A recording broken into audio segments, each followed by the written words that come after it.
pas paniquer. Et quand un coup de fusil ne me panique pas. C'est pourquoi à chaque coup de fusil, je vais vers le coup de fusil pour voir de quoi il s'agit dans le but de mettre au moins les citoyens à l'abri, comme je l'ai fait tantôt, tout récemment à Coronti. Non, non, comme vous disiez que vous ne saviez même pas où se trouvait votre téléphone. Je dis qu'on était dans un mouvement infernal de Toyboy. D'accord, d'accord. Vous n'êtes pas rentré dans le stade avec vos hommes? Je n'étais pas avec mes hommes. Vous apprenez que Toumba est dans le stade. Vous voyez que l'un de vos hommes qui relève de votre service, déjà posté là-bas, sous votre autorité, qui vous empêche de rentrer, qui vous dit que non, non, non, n'y allez pas. Il y a Toumba. Le réflexe, c'est quoi? Il y a danger. Et tout de suite, l'autre réflexe, c'est quoi? Il faut que j'y aille avec mes hommes. Est-ce que vous n'êtes pas allé avec ces hommes? Est-ce que vous ne leur avez pas demandé de vous suivre? Ou est-ce que, malgré le fait qu'ils vous aient empêché d'y accéder et que vous avez, malgré tout, continué, ils ne vous ont pas suivi? Ça, je ne vais pas te le dire parce que moi, j'étais venu seul dans ma voiture avec mon garde corps et chauffeur. Et je pense que ce que j'ai pu faire, c'est ce qu'il fallait faire. Même si je mourais ce jour, et bien sûr, on allait me confondre aux criminels aujourd'hui. Je n'ai plus de défense, mais je n'allais pas le regretter. D'accord. Maintenant que vous étiez parti sauver les leaders, à quel endroit vous les avez trouvés exactement dans le stade? Vous connaissez bien le stade, vous l'avez décrit, et moi-même j'ai compris la description que vous avez faite du stade. À quel endroit vous les avez trouvés exactement? Je l'ai tantôt dit hier à plusieurs reprises, mais je vous le répète encore que je suis rentré en courant. Première porte, je vais dire que ça c'est le grand portail, ça débouche directement sur la cour du stade. Et c'est dans cette cour, j'ai foncé vers la porte. C'est en ce moment que j'ai vu Dalin sortir. Et le président Dalin sortir.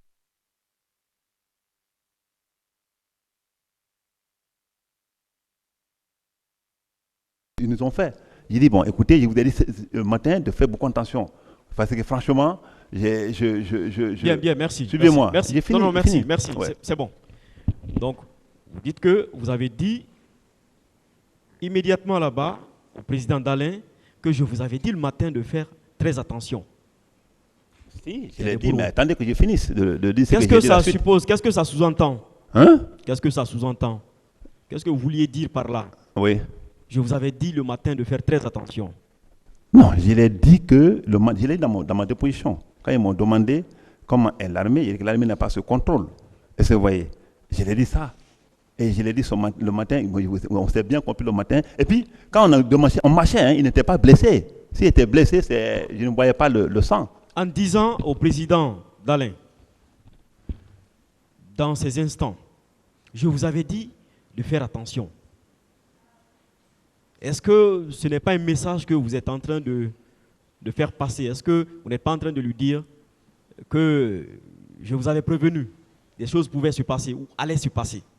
Est-ce que ce n'est pas... Oui. Non, ça n'engage que vous. Pour moi, ça n'a aucun sens. C'est juste un conseil à un grand frère et j'ai profité pour vraiment marcher avec lui. Et on a été agressé. Pendant qu'on était agressé, le Jean-Marie Doré pleurait quelque part avec des gens qui m'ont même braqué des armes. Et il m'a dit, voilà Jean-Marie Doré. Lui-même il disait, Tchébro, je suis parti vers lui. Je ne pensais pas, certainement les journalistes étaient paniqués, sinon je pense que le coin était inondé de journalistes qui pouvaient vraiment constater. D'accord. En dehors de Dalin, qui est-ce que vous avez pu apercevoir? Non, quand je venais avec Dalin maintenant, et Jean-Marie était avec moi effectivement, Dalin était de l'autre côté, comme je le dis tantôt, franchement, je pense que les cassettes là, certainement, vont nous prouver tout ça. Parce que quand on dit cassettes, moi je suis content de voir ma rentrée au stade, de voir tous ces mouvements-là, et je pense que le débat sera clos. Donc, quand il était avec Dalin et Chaud, j'ai vu les autres là, comme Baouri, mais lui était blessé, il était avec d'autres jeunes qui me suivaient. Donc, comme il a dit, jusqu'à ma voiture. Donc, ceux qui sont rentrés dans la voiture... D'accord, avant la voiture, c'est compris, avant la voiture. Parlant de feu Jean-Marie Doré, vous aviez soutenu quelque part dans votre interrogatoire que vous l'avez vu en train d'être battu par des gens. Lesquels? Quels gens? Je ne saurais te le dire parce que c'était des hommes en uniforme. Quel uniforme? Et je vais dire camouflage, comme je t'ai dit. Camouflage, c'est-à-dire? Le camouflage, c'est son nom. C'est les tenues para qu'on appelle camouflage. Bon, jusque-là, vous m'excusez mon ignorance, hein. J'y parviens, mais je veux comprendre exactement. Est-ce que c'était des bérets rouges? Est-ce que c'était des bérets verts? Est-ce que c'était des bérets noirs? Est-ce que c'était des policiers? Bon, je ne sais pas, ce n'était pas les policiers, et non plus béret noir, parce que je n'ai pas vu un béret, mais ce qui est sûr, c'était des bérets rouges pour Jean-Marie Doré, mais celui qui m'a frappé n'était pas en béret. Non, je ne parle pas de celui qui vous a frappé. Ouais, on m'a frappé, ça dit rien à quelqu'un, quoi. Voilà. Donc c'était des bérets rouges qui violentaient feu Jean-Marie Doré. C'est bien cela? Oui. Merci. Ils étaient environ une dizaine ou une quinzaine, une vingtaine autour de lui. Quand vous parlez de chiffres ici, je ne peux pas exactement vous donner un chiffre. Oui, c'est pourquoi j'ai dit environ.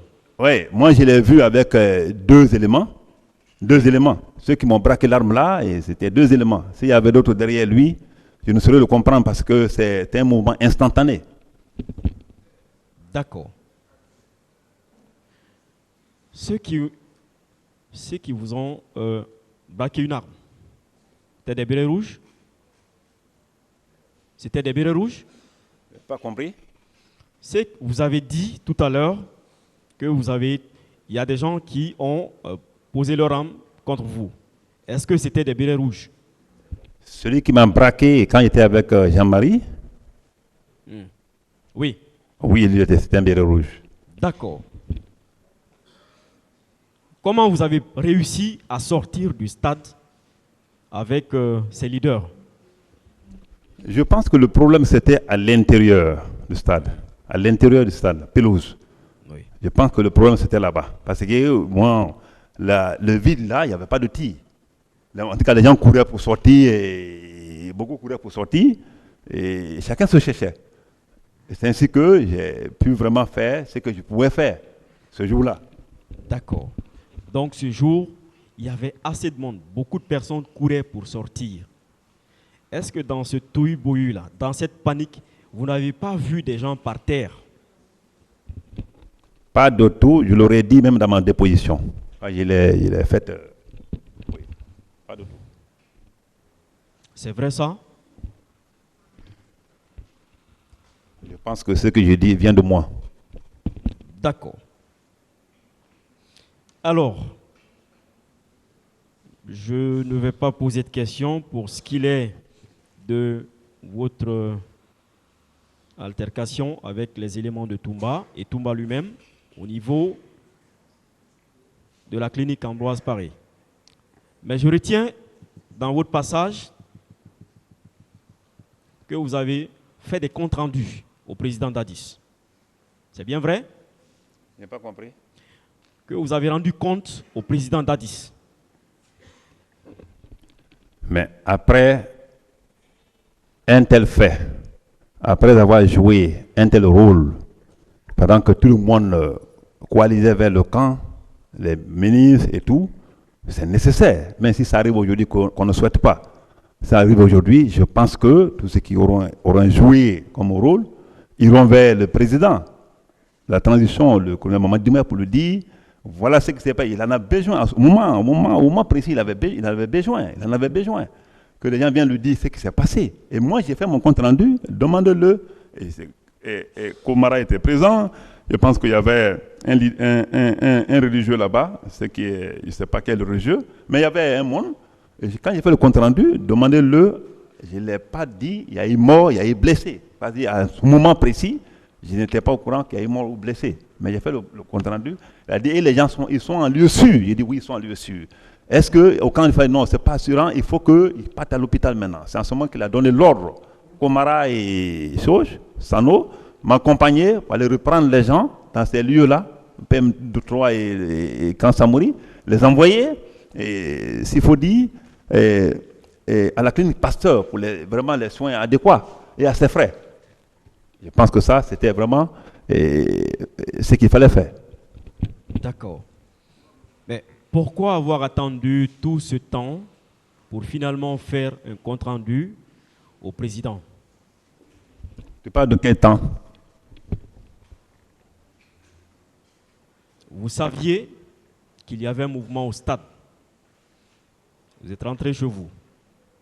Vous avez décidé de retourner au camp, à votre service. Puis, chemin faisant, vous apprenez que c'est chaud au stade. Vous décidez d'y retourner dans le but, selon vos déclarations, d'aller faire votre devoir de soldat. En quoi faisant? En sauvant les leaders du danger.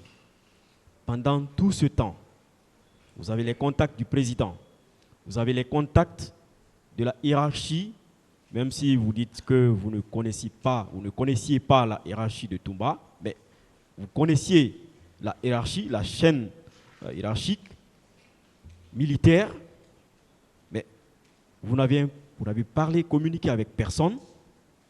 Vous attendez à la fin, après tout, pour aller informer. Pourquoi avoir attendu tout ce temps? Est-ce que quelque chose n'aurait pas pu être fait pendant que les choses se passaient et que vous étiez au courant? Je pense que quand un PMK tire ici, en plein air, à 3 km pour un bon militaire, on peut attendre le son, le coup. Je pense que chacun avait les oreilles tendues. Ceux qui ne sont pas venus, c'est eux qui avaient eu raison. Moi qui suis venu, franchement, je suis victime de mon engagement. Sinon, je suis sûr et certain qu'à 3 km déjà de stade, tout ce qui est à l'époque, tout le monde a pris le coup de fusil. À moins que quelqu'un dormait. Donc, je n'étais pas le seul militaire. Si je me suis sacrifié et que ce sacrifice m'apporte aujourd'hui devant une cour criminelle, c'est tant mieux. Mais j'étais obligé. Non, je vais finir. C'est sa façon de poser la question qui me permet... Ouais.